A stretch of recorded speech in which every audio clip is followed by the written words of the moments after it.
Welcome to the NXT Podcast, your home for weekly NXT reviews and insight. The beautiful part of NXT is that when one dream ends, another dream begins. Find all of your NXT news, recaps, and analysis right here.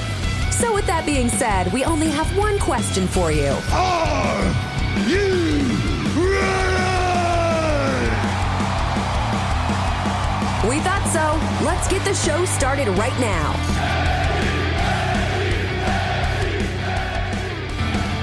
Oh, ladies and gentlemen, welcome back to the NXT Podcast. My name is Zachary Smith. You know the drill. We're back for another week of NXT Great American Bash edition, aka Vince, what do you mean they're doing a 2-week event for AEW? Let's do our own 2-week event. I don't care if we didn't promote it. Come up with a name. Let's use Great American Bash again. Cody, you'll hate that edition. Again, I am your host. My name is Zachary Smith. You can find me on Twitter. I am ZachNXT. That's ZACHNXT. Now, we are going to be talking about NXT from this week. Suspiciously, this is a 2-week event, the Great American Bash. So this was week 1 of 2. Obviously, next week we will have more of our matches coming up. This is interesting because this is essentially what would have been a takeover show. This would have been something to the effect of TakeOver Great American Bash, but they didn't call it a takeover. This was what amounts to the name of a pay-per-view being used again to drum up business, and it was simply not a pay-per-view. It was a very good show, don't get me wrong, but there's a certain expectation that people have when NXT is ramping up for a pay-per-view, specifically a takeover. And when you have something like a takeover, everybody kind of takes it to a different level, and usually, for a lot of people, the takeover show is better than whatever pay-per-view happens to come that week. I would not say that this is the case this time. This, again, was the Great American Bash, and this was simply thrown together for counter-programming reasons. And it, because of that, didn't necessarily feel like a pay-per-view, and it didn't feel as important. It felt like kind of a desperation move. And it got me thinking, Vince McMahon is an interesting guy. If you go and look into the history of Vince McMahon and from taking over the company from his father and essentially paying rent on it, one of the first things he does is he tries to go get big stars from other promotions. That's not that weird. A lot of promoters would get talent from other promoters and so on and so forth. But the story going around is that for Hulk Hogan and Mean Gene and a few other people, when they were taken from the AWA in this case, they were told that they would get a little bit extra if they came right now. In Hulk Hogan's case, that happened. He came very, very quickly to the company with Vince in New York. Now, he will take stars at first. He took Hulk Hogan, who was already doing Hulkamania and being the Hulk Hogan that you've seen for years and years and years in the AWA. The seeds of that, and really the whole tree of that, came from the AWA. It was not a WWE creation. It was simply just a copy. Now, that's not necessarily a bad thing. You take a thing that works, and the reason that Hulk left the AWA, well, frankly, money, and the fact that Vern Gagne kind of messed around with him and didn't necessarily love him because he wasn't a real catch wrestler. And he had opportunities, but they would always be situations where he would win the AWA title, but it would be revealed that he didn't actually win. He would get screwed over somehow. Something would go wrong.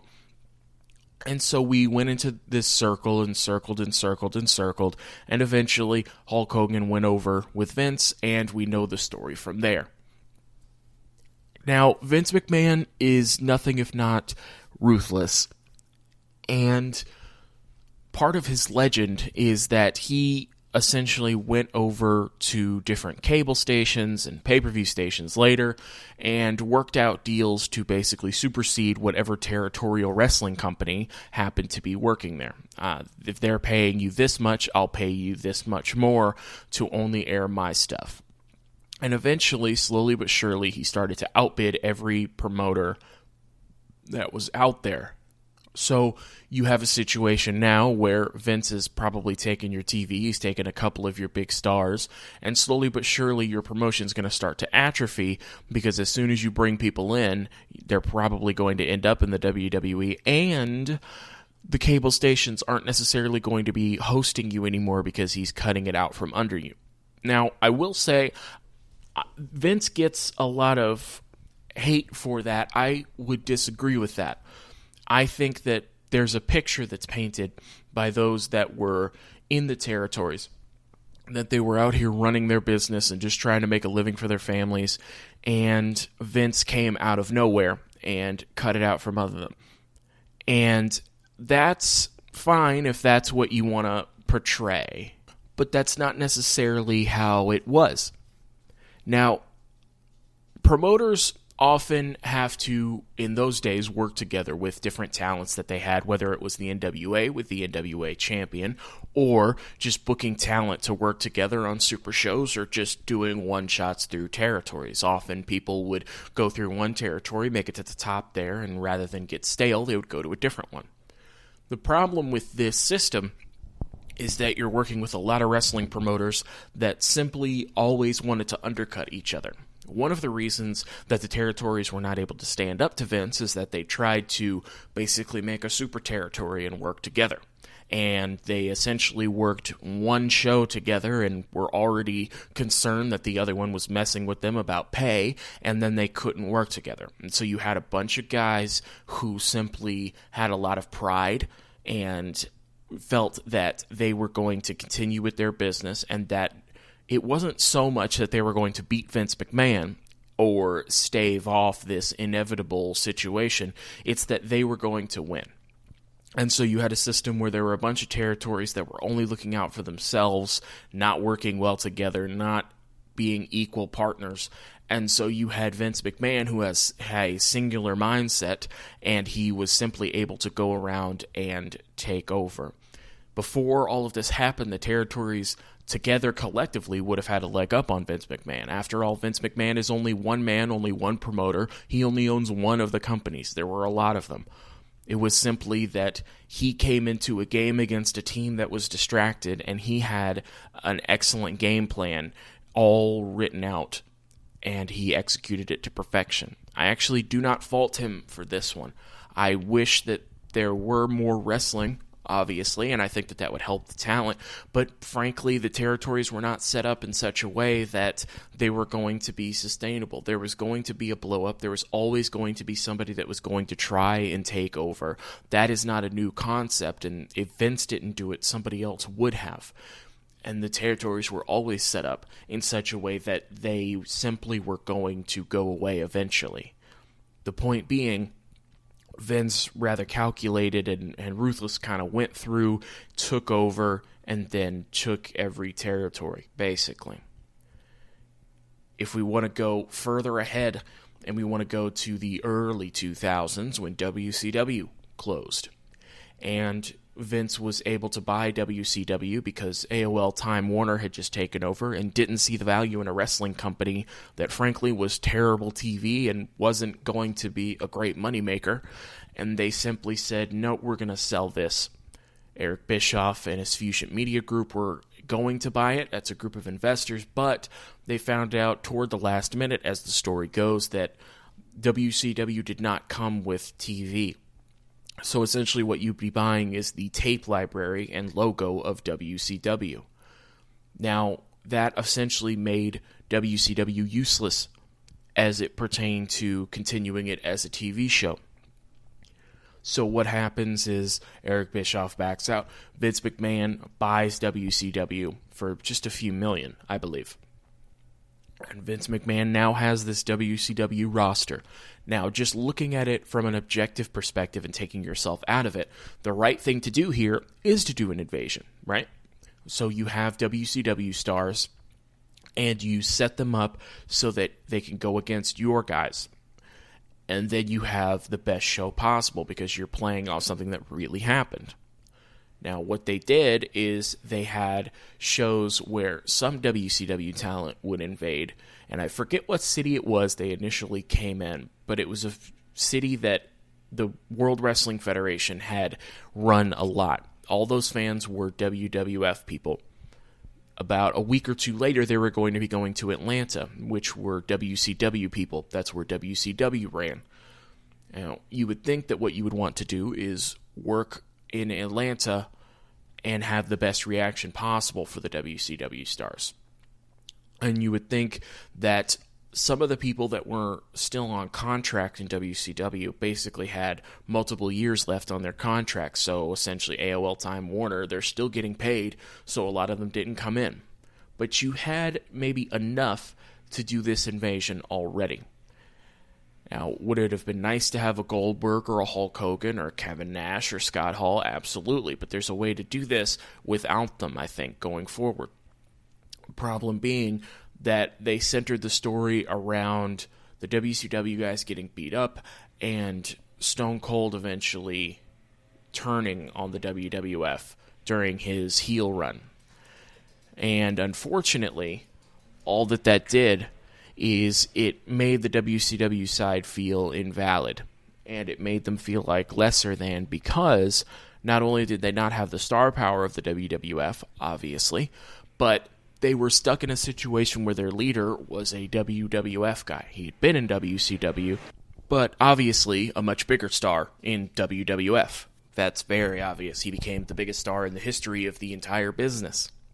So you set up an invasion that isn't really going to work, not because of WCW so much as because they weren't interested in having WCW look as good.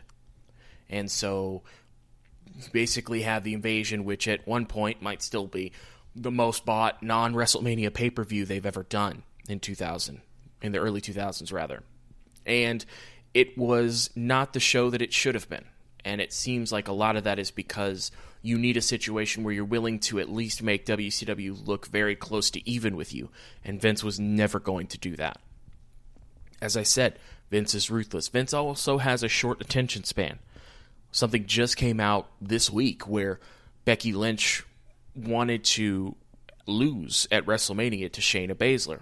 Remember, Shayna Baszler came up from NXT. She was a monster. She attacked Becky Lynch. She was in the Elimination Chamber to determine a number one contender, and I believe she eliminated every woman by herself. She came in, she wrecked house, and she became number one contender. Through everything, it seemed that they were setting up Shayna Baszler to be the new women's champion. You get to WrestleMania, Becky wins. It feels odd because you would think that somebody being built up that strongly would be able to capitalize against one person, considering she beat 5 others. That didn't happen.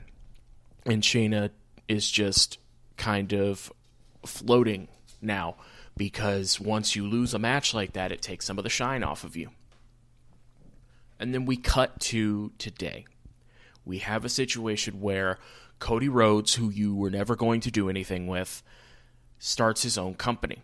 And he starts All Elite Wrestling. And All Elite Wrestling is now going to be on TNT. And it's going to basically compete with NXT each Wednesday. And AEW comes out with a completely new roster, just about, and simply blows it out of the water. And they actually have talent in the stands before WWE does. They're doing more innovative things than WWE does. Each AEW show felt like a bigger deal than every WWE show.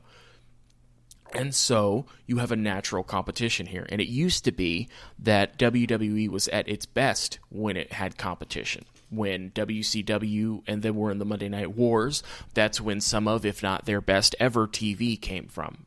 That was great. You had no choice but to be better. It went from the early 90s and 95 in that terrible period where everybody was a dorky character to 97 when Stone Cold starts to come on, into 98 where you're now in full swing with Mankind, The Undertaker, and The Rock is coming. You have a lot of stars and you had great TV because of competition. It was never really competition, but when Impact went to Monday nights, they put together some pretty good shows. And it's because the WWE and Vince specifically wants to win, and they want to take it out from under you if they can, and some of their best TV comes from it. I say that to say that's not really been the case with AEW. AEW starts winning in the ratings out of the gate, and WWE's position is that basically it's a marathon, not a sprint. That would lead you to believe that they're confident and that they are just going to ride this out, knowing in their hearts that they are going to end up being the superior TV product. Except that hasn't really happened, has it? The WWE has clearly counter-programmed this week, with the Great American Bash being a 2-week event shortly after it was announced that AEW was going to be doing their Fyter Fest as a 2-week event. Now, to a degree, I understand counter-programming. They're putting together a big show. We need a big show so we don't get blown out of the water. I get that. However, you made it very specific to Cody Rhodes. You brought back the Great American Bash name, which is a pay-per-view created by Dusty. When Cody was being interviewed about it, he said that Dusty told him that the Great American Bash was named, I believe, for him, and then the other pay-per-view that he came up with was named after his sister. And so, you call it the Great American Bash, and there's simply no way that that is just a coincidence that happened. You didn't pick that name just out of a hat. That's a very specific name for a very specific show at a very specific point in this Wednesday Night War. And so, to get back at Cody for being successful, they run out the Great American Bash. And even during the opening video package, they're showing some of the NXT superstars that are going to be competing, and they show Dusty Rhodes, and they have a short voiceover by Dusty Rhodes. This is very intentional. But it's not so much a company that wants to compete and wants to take you down. It seems like a company that's on their heels, and it seems like when a couple has an argument and one person will just kind of take a low blow and say something that hurts the other person just to try and win the argument. The person who does that doesn't generally end up being the one that wins if you're in that position. Not a position of power, but a position of fear and a position of counter-programming. That means you're not doing your own programming. That means you are simply reacting rather than acting, and that's not good. I've only given you a few examples here, but what you need to know is that Vince used to be an innovator, and Vince used to be ruthless, and Vince used to be able to put on his best TV when it really counted. This does not strike me as just a Triple H move to run out a pay-per-view with basically no notice and then not be able to put together a show that feels like a pay-per-view, because they just did one. It really makes you think that maybe Vince isn't ruthless, maybe Vince isn't the best, and maybe Vince can't win a war anymore. Maybe all Vince can do is react. But time will tell. Now, this is very clearly the counter-programming edition of NXT. But that doesn't mean we're not going to talk about it, huh? You know we're going to talk about it. So again, we do start with a video package of all the talent that's going to be competing, as well as Dusty Rhodes, because, haha, Cody sucks. This is going to be a limited commercial event, because when we counter-program, we counter-program. We're starting hot. Tegan Nox comes out first. This is a fatal four-way, and the winner is going to be the number one contender for Io Shirai's NXT Women's title. So we have Tegan Nox first.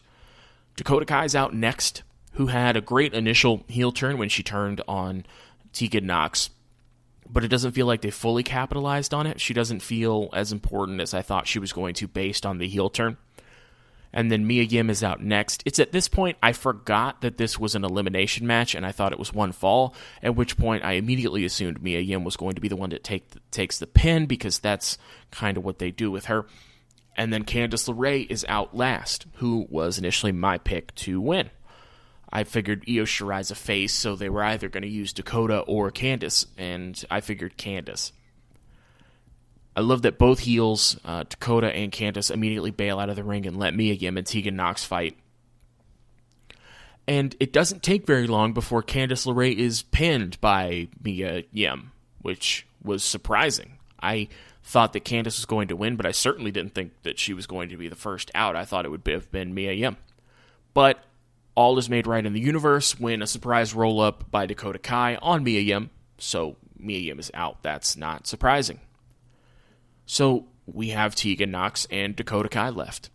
And they have a very good back and forth before Tegan Nox pins Dakota Kai, which means Tegan Nox is your new number one contender for Io Shirai's NXT Women's title.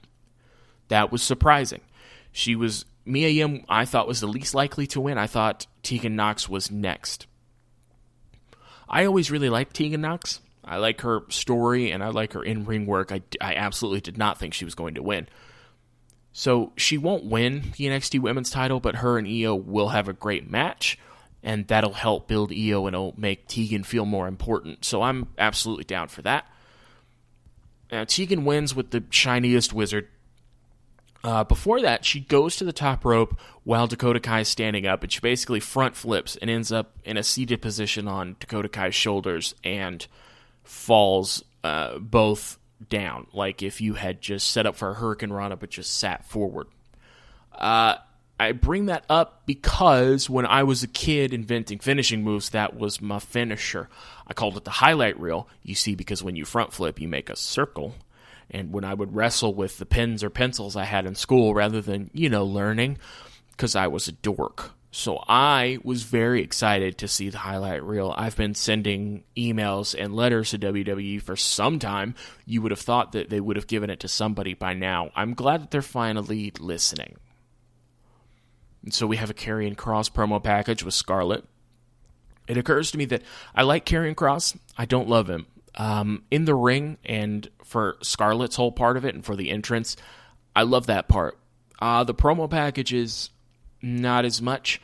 It feels to me kind of like that kid in high school that was gothic and wrote poetry to me. This wasn't a poem, but it was very dark and it seemed very intentionally dark. Now, that's connecting with a lot of people, and that's excellent. It's just not connecting with me. It's kind of not having the effect of intimidation so much as it's kind of funny, which I'm sure is not the point. And we cut, and it's Aaliyah and Robert Stone. It's a handicap match with Rhea Ripley. And remember, the stipulation here is that if Aaliyah and Robert Stone win this handicap match, Rhea has to join the Robert Stone brand, who currently has one exclusive client, Aaliyah. I love that Robert Stone is making something out of nothing. He's wearing boxing shorts and goggles, and he has his hands taped. And I want Rhea to lose so badly, but she's not going to. But I think she should. Robert Stone started in NXT managing Chelsea Green to absolutely nowhere and nothing. He was the most entertaining part of that.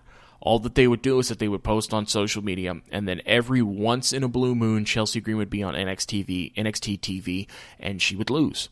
And then we had a situation where she was the mystery partner for Charlotte Flair against Io and Rhea Ripley, and they win. And as soon as they win, Chelsea Green fires Robert Stone in the back in an interview. And I thought, well, I guess they're done with Robert Stone. But then Robert Stone, who's fantastic on Twitter, starts posting about basically being depressed and still wearing that same suit and trying to get another client, trying to get Chelsea back and trying to get Rhea to join. Robert Stone has taken a story that should not have worked and should not have ever felt like anything other than a complete waste of time, and he made it something that I look forward to each week, and I did not think that was going to be the case when this first started.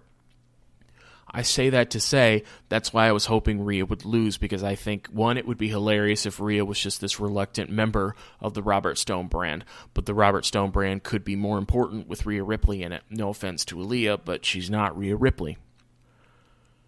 But as we go along, Rhea is basically taking out both of them with ease. She locks them both in with a submission, and they both tap out. So unfortunately, the Robert Stone brand still just has the one client. I would like to see Robert Stone in the ring more. He's good.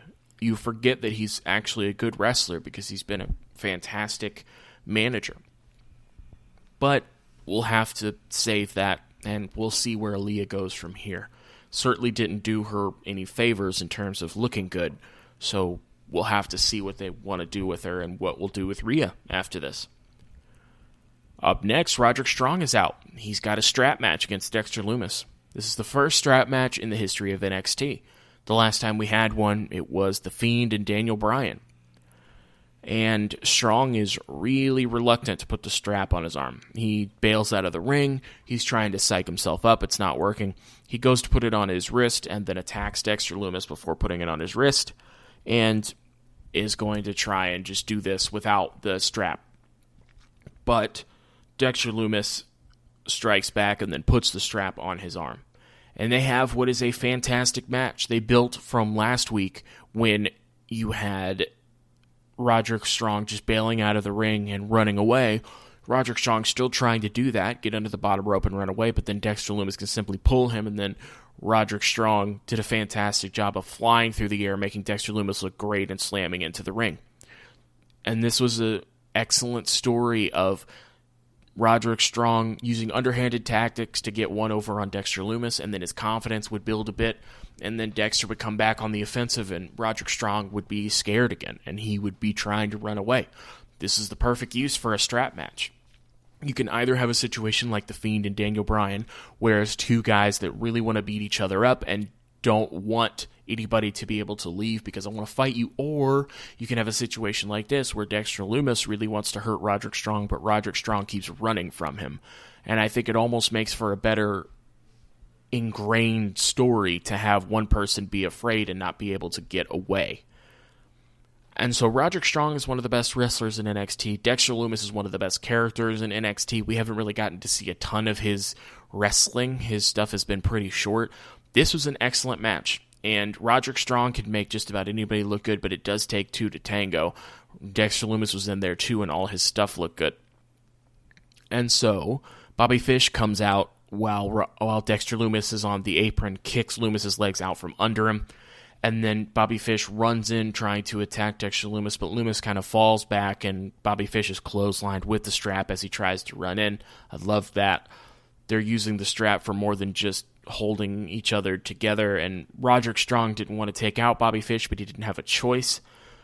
And then Lumis locks in the silence, which they renamed his submission, and he has the strap wrapped around Roderick Strong's head, and Roderick Strong taps out. This is great for Dexter Lumis. He's made to look like a quite literal killer, and he's made to look like a strong force in the ring. He lost to Adam Cole before. That didn't do him any favors, and now he comes back to Roderick Strong. This was the right decision. Dexter Lumis should have won this match, and I'm excited to see what they're going to do with Dexter Lumis. He's the kind of character that you could never have anywhere near the title ever for any reason, or you could have him in a singles match for the title at some point. Obviously, the title's a little caught up right now, so it wouldn't be right now, but he could absolutely fulfill that role, or I could see him just going from personal issue to personal issue. The only thing I wouldn't want to see him do is to get into a tag team. They teased that he was going to get in a tag team with the Velveteen Dream, but the Dream shut that down. And I'm glad he did, because I don't know that Dexter Lumis works in a team. I don't know that his creepiness comes across when the focus is not on him. And he's been a great character because he is so creepy, and there is something clearly wrong with him, and I'm excited to see that story play out by itself and not have another tag team partner there like an RVD and Kane situation where you have a monster and then his partner. I want Dexter Lumis to succeed. He's probably my favorite character in NXT. He's so unique and he's so unlike what we've had before that I want to see more of him, and I want to see where he's going to go from here, whether he's going to take out the other members of Undisputed Era, or if he's just going to have an issue with somebody because of something that happens that day. I don't know, but I like the character, and I want to see where it goes. And then Roderick Strong has finally had a match against his attacker, and so you can move Roderick Strong on from here. You could continue it, I suppose, but I don't think you need to. Seems like Roderick Strong is going to want to get away from Dexter Lumis at all costs, but you have two guys that can now go on and be great by themselves. cuts to Tom Phillips, and he's talking about how it's historically, this is a 2-week event, and that will continue next week, and they run down some of the matches. That sounds so familiar, a 2-week event. Also, they keep doing this thing where they cut to Tom Phillips, and for the most part, Mauro Ranallo and Beth Phoenix have been recording, I don't know if it's from home or off-site, their commentary, so it's recorded over the matches. And that's fine, it sounds fine. But then they cut, because WWE always has that shot where they cut to the announcers. And even if there aren't announcers, they're still going to cut to that shot. But in this case, it's just Tom Phillips by himself, because he's the only one that's physically in the building of the announce crew. So he just looks lonely. He just looks like you're at work and your best friend at work called out and you're just sad and by yourself. Tom looks lonely, guys. I feel like he could either record from home or just get him a buddy. Just get him a buddy. We have a promo package for Keith Lee versus Adam Cole next week. So, Adam Cole is the NXT champion. Keith Lee is the North American champion, having just successfully defended it against Finn Balor and Johnny Gargano last week. So, next week, on night 2 of the Great American Bash, shut up, we came up with this by ourselves, Keith Lee and Adam Cole are going to have a one-on-one match. Now, the winner of this match wins both titles. So, either Keith Lee is going to be the North American and NXT champion, or Adam Cole is going to be the NXT and North American champion. This is the first time it's happened in NXT. We've had that happen a few times on the main roster. Kane was the Intercontinental Champion challenging Triple H, and Triple H won the Intercontinental title because that kid needed it, you know? And merged those two titles. The WWE and World Heavyweight Championship were connected. That was John Cena, Randy Orton, and moved into the WWE World Heavyweight Championship, where they just used the WWE title rather than the World Heavyweight title. That made me very sad, because the World Heavyweight title is my favorite title belt of all time, and it has gone away. I hope sometime we can get that back. I feel like instead of the Universal title, we could just have the World title that looks different. It's a better belt. Whatever. You know what? That's not what we're here for. But we've had unification matches in WWE in the past, but never in NXT. The North American title is still kind of new. It hasn't been that long since it was unveiled, and Adam Cole won it in that fantastic ladder match. And so Keith Lee's been the champion for some time now, and we're going into a situation where I presume it's going to be that the winner has both titles, not that the titles are going to merge, because I think you need that secondary title. And this video package starts with Keith Lee talking about why this is the biggest match of his career. He says, "I've had my eye on Adam Cole in the NXT title for some time." He said, "Nobody can ever take away from you what you've done in this year," and it shows clips of Adam Cole on SmackDown and Raw. He said, "Nobody has had a better year. It might even be legendary. Nobody can say they had a better year except me." And he talks about the Royal Rumble when he came out and went one-on-one with Brock Lesnar in that match and got a huge reaction. He talks about Survivor Series, where it was left down to him from Team NXT, and then Seth Rollins from Raw and Roman Reigns from SmackDown, and he had a fantastic showing, eliminating Seth Rollins and taking it to Roman Reigns. He's talking about the year that he's had. Cuts to Adam Cole, and he says, "The only reason that you were able to do what you did at Survivor Series is because I started the flame. The only reason you were able to do what you were able to do at Royal Rumble and Raw and SmackDown is because I did it first." And they're putting over Keith Lee and making him feel like a big deal. Gosh, I want Keith Lee to win. So bad, guys. Keith Lee is probably my favorite wrestler in NXT. He's very unique, and he's got a natural charisma that comes out of him that not a lot of people have.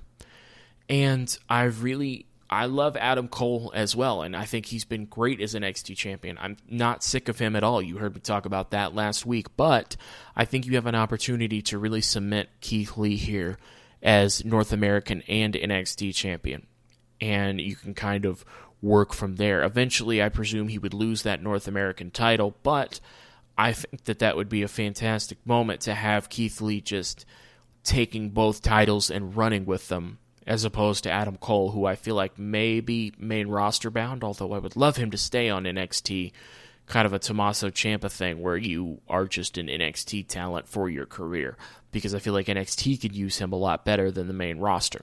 But we don't know. We're going to have to wait till the second historic night of this historic pay-per-view. Shut up, we came with it ourselves. But again, I'm a Keith Lee guy. But more importantly, this already feels like a huge match. Obviously, there are humongous stakes involved in this match, both championships, but it feels like it's the two biggest guys on NXT that are going for it, and that's very important when you have a situation like this, that you put your two best or the two hottest talents together at the right time, because if you had put the wrong talent together, so say, for example, the Velveteen Dream had won the NXT title, and let's say Finn Balor won the North American title. So now you have the Velveteen Dream versus Finn Balor. Now, nothing against Finn Balor here, but he's not as hot as he was when he first came in. That's just a symptom of he's just in the middle of a story right now. The Velveteen Dream has felt the coldest he's ever felt, not to mention the multiple allegations that were made against him, which may result in him being released altogether. But in a perfect world where people just treated people like people and didn't do terrible things to them, you would have that match and it wouldn't feel as important, would it? Adam Cole, Keith Lee feels way more important than Velveteen Dream, Finn Balor. And if you put Keith Lee and Adam Cole together, it already feels like a bigger deal because of those two and the work that they've done over the past year. They were the two that got off the best from Survivor Series when NXT invaded. Adam Cole went one-on-one with Daniel Bryan on SmackDown, Seth Rollins on Raw. He defended his title against Pete Dunne at Survivor Series. Keith Lee was at Survivor Series, obviously had the huge showing. He was at Royal Rumble against Brock Lesnar, going toe-to-toe with him, getting the better of him, and was on Raw and SmackDown as well. These two have gotten the most from that invasion that they did of NXT before Survivor Series. And it was one of those things that they introduced NXT for Survivor Series and then kind of just didn't mention it again after it happened. But the important part is that a lot of those talents got exposure and are going to feel a lot more important. And when they go to the main roster, there's a better chance that fans, once we're allowed to go see wrestling again, are going to know them because, oh, I've seen that Keith Lee guy before. He's the guy that took on Roman, so he already has a place in the hierarchy in your head, as opposed to somebody coming in new, because a lot of main roster fans don't necessarily watch NXT. And because you have that, this feels like a big title fight. It feels like the two champions and the two rightful champions. It feels important, and that's all I want from my title matches. I'm still a big old mark for those title matches. They still mean something to me, and being the champion is important to me. And either of these guys could walk away with both titles. I think it'll be Keith Lee personally, just because that's what I really want to happen, but I honestly have no idea. I will point out that if you're going to be Googling the Great American Bash Week 2, be careful, because one of the Performance Center talents, one of the members of Indushare, Malcolm Bivens' team, tweeted out a picture of somebody celebrating in the ring with both title belts, which seems to be a spoiler for what has going to happen next week. I'm not going to say who it was. I quickly clicked off before I was sure I knew who it was, but I will say that if you don't care about spoilers, that's available out there. If you do care about spoilers, I would maybe avoid watching anything online about Great American Bash Week 2. You come on back here and your buddy Zach will just recap it for you. That's kind of a problem with the fact that the shows are taped and not live, is that you have to tape it well beforehand, and things like this could leak out. Now, obviously, if this is what happened, then that was a stupid thing for that person to do, and I'm sure there's going to be repercussions there. But, again, if you want to see it, it's out there. And so, we have Johnny and Candice walking in the back, and they're interviewed, and Candice said it was supposed to be a fatal four-way, not 1-on-4 people ganging up on me. And Candice walks off as Johnny starts to talk, and Johnny is starting to talk, but there's sounds of a fight just off screen. And it turns out that Candice is fighting with Mia Yim. Mia Yim's the one that eliminated her. And Johnny runs over, and Isaiah Swerve Scott happens to be back there. And he pushes Johnny, and Johnny pushes him. So Swerve has been on 205 Live since the Cruiserweight title tournament, and he's not being used to his potential at all on 205 Live, because 205 Live, through no fault of the members of 205 Live, has been one of the least important brands that they've had. So please, please, please tell me Swerve Scott's coming to NXT, because he's so much better than just being on 205 Live. That is nothing against the workers on 205 Live. It's their presentation and the fact that they frankly just have not felt important since the first Cruiserweight Classic. So it seems like we're setting up for Johnny Gargano versus Isaiah Swerve Scott, which I'm absolutely here for, and I got real excited seeing Swerve. And here we are. We have Sasha Banks out first. Sasha's in the back of a convertible, sitting kind of on the top of the seat, holding up her NXT, or rather her WWE Women's Tag title. Bayley's in the passenger seat. She's wearing an American flag hat and a jacket that has Bayley has Sasha airbrushed on it. Bayley is sitting in the passenger seat with a dog. I believe I found online that the dog's name is Ryu. I want to say it's Sasha Banks' dog. He's very cute. I want to give him pets. And so Io Shirai's out next. Io Shirai's theme slaps, just wanted to remind you. This already feels like a bigger deal than any of the matches Charlotte Flair had in NXT, except for maybe that last triple threat match that I don't think had as much to do with her. It had to do with Io and Ripley. And I always say that, but I want to make it clear that I'm not talking about Charlotte Flair the wrestler or Charlotte Flair the person. I'm not saying that she is bad or that she did not deserve championships. She absolutely does. She's one of the best women's wrestlers in the world. She's one of the most believable as well, and I hope that whatever surgery she had to have, that she comes back quickly and better than ever. When I say that this already feels more important than Charlotte Flair, it's because of the way she was used. She was never a member of NXT when she came back. She was kind of felt like she floated above NXT. It didn't do anything for anybody. And that's a symptom of how they used her, not of Charlotte Flair herself. But Sasha Banks is one of the darlings of NXT, along with Bayley, along with Becky, where her coming back feels right. And she's putting over Io in a big way here just by being in the match. Now, we have a situation where Bayley is trying to interfere, and while that's happening, Sasha goes to grab her women's tag title, presumably to hit Io with, and Asuka raises up from the apron, and she's holding the other end of the WWE tag title. I keep wanting to call it the NXT tag title. So Asuka interferes. She hits the green mist on Sasha, which I always think must taste terrible when you're just holding it in your mouth. Like, presumably it's just water with food coloring or some kind of solution, but there's no way it tastes good, right? Like, you wait to put that in your mouth right before you're going to use it, I would hope. But she sprays the green mist at Sasha. Io goes for a roll-up, but Sasha kicks out. Then Io puts her down, hits the moonsault, and Io Shirai wins. And at first I thought this was an odd finish before I thought about it. Number one, this puts Io over as an excellent wrestler who beat an NXT original simply for the fact that she dared to come into Io's house and disrespect NXT. It sets Sasha as a great heel by herself because if you remember, Sasha's a great wrestler by herself. I know she's been Bayley's kind of lackey for some time, and don't get me wrong, that's fantastic, but eventually that's going to end. And it set them up as bigger heels coming out of it. And most importantly, it sets up Asuka versus Sasha, which is happening at Extreme Rules, the horror show, which is just a hell of a tag to put on a pay-per-view name, because Asuka is going to be defending her Raw Women's Championship against Sasha at Extreme Rules, the horror show. And this, not only are Io and Asuka old friends, so that helps Io, but Io didn't win exactly directly because of the interference, but she did. So if that roll-up had won, that would have felt a little bit lame. But because it went on a little bit longer and Io actually hit her finishing move and won, it felt more important. So Asuka helps out her friend and gets into the head of her challenger at the same time. And we end with Io and Asuka both celebrating in the ring.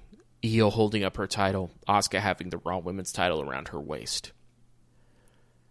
And that means that we are done with week 1 of the historic 2-week event. Shut Up, We Came With It Ourselves. There's Nothing Else Going On edition of NXT. Like I said, it didn't really feel like a pay-per-view. It didn't really feel like a takeover. It felt like an episode of NXT, and that's because that's exactly what it was. It was not planned to be the Great American Bash. That's a very new development, and they had planned a night of NXT just wrestling. And NXT wrestling is my favorite wrestling to watch, so I have no problem with it. But when you're going to advertise the Great American Bash and it's going to be a 2-week event, you better be AEW level with Fyter Fest, where it feels like a big deal. And week 1 didn't necessarily. There was a lot of good stuff on the show. I really enjoyed watching it. But hopefully week 2 will feel more important, and I think Keith Lee and Adam Cole will help with that.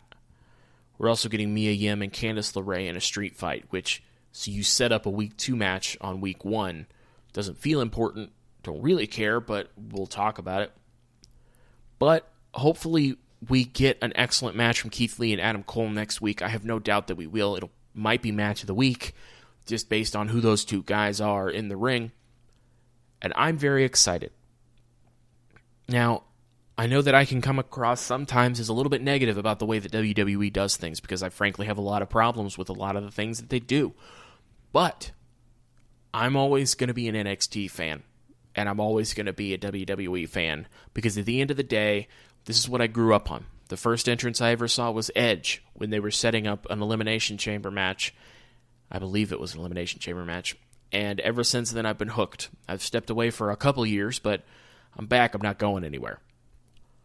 So we're going to have to wait and see what happens next week on NXT. And what that means is that my time is just about up. I want to thank you for joining me here. Again, on Twitter, I am ZachNXT. That's ZACHNXT. I answer all of my mentions or my direct messages. If you have any questions, comments, concerns, just a question that you want me to answer, a question you want to hear on the show, something you want to see on the show or don't want to see or hear because it's an audio show. I nailed that. Did you hear how good I did? But again, ZACHNXT on Twitter. We're always talking about wrestling and what's going on in the world and everything over there. You can also follow all of the unofficial WWE podcast hosts on Twitter. You can also listen to their shows as well. We don't have a bad host on this network. You rate us 5 stars on iTunes or your podcast preference. That would mean a lot. It helps a lot. In the meantime, I will catch you here next week. I've been Zachary Smith. You've been great. Thanks for listening.